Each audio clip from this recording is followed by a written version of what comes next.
Hello, everyone. Today we will learn a very important topic from our unit on moving charges and magnetism.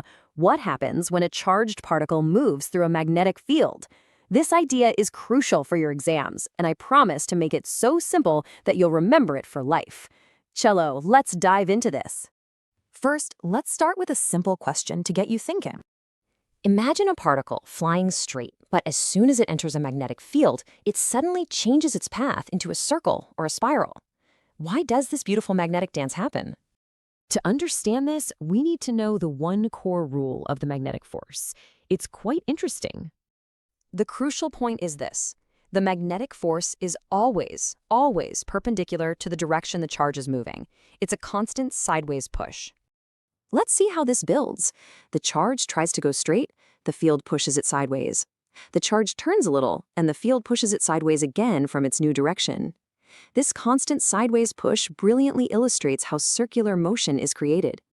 Now let's put this into the exact language of physics that you need for your exams. This is when the velocity is perfectly perpendicular to the magnetic field. The physics is simple. The magnetic force, which has a magnitude of QVB, is the very force that acts as the centripetal force, mv²/r, needed to keep the particle in a circle. And from that balance, we get this very important formula for the radius of the circle. This is straight from your NCERT textbook, so it's 100% exam safe. So, a particle with more momentum will make a bigger circle, and a stronger magnetic field will force it into a tighter circle. Simple, isn't it? But what happens if the particle doesn't enter at a perfect 90-degree angle? Let's move to a slightly more complex case. We break the velocity vector into two parts, or components, one part perpendicular to the field and one part parallel to it. The perpendicular part does what we just saw. It creates a circular motion. The parallel part is unaffected, so it just keeps moving along the field line. And what do you get when you combine circular motion with forward motion? A beautiful spiral, or what we call a helical path, as this diagram from NCERT shows. The forward distance the particle covers in one complete circle is called the pitch of the helix. Here is the exact formula for it.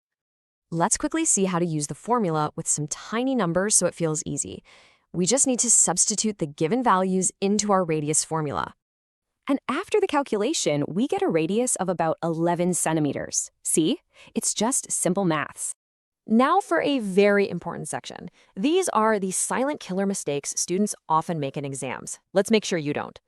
Please pay close attention to this slide. The magnetic force can never change the speed or the kinetic energy of a particle because the force is always perpendicular to the motion, so the work done is zero. And remember, if the charge is not moving, there is no magnetic force on it. Just remember this simple line. The magnetic field is a director. It tells the particle where to turn, but it's not an accelerator. It doesn't make it go faster. Finally, let's connect this to the bigger picture of physics and summarize what we've learned. Now, what's really interesting is that a fast particle and a slow particle take the same amount of time to complete their circle. This idea is not just for exams. It is the fundamental principle used in particle accelerators like the cyclotron. So, to summarize everything for you, first, the force is always sideways. Second, this leads to circular or helical motion. Third, speed never changes. And fourth, remember the main formula for the radius. And that leaves us with a final thought to spark your curiosity. We said the magnetic field only directs. So how do particle accelerators actually accelerate the particles?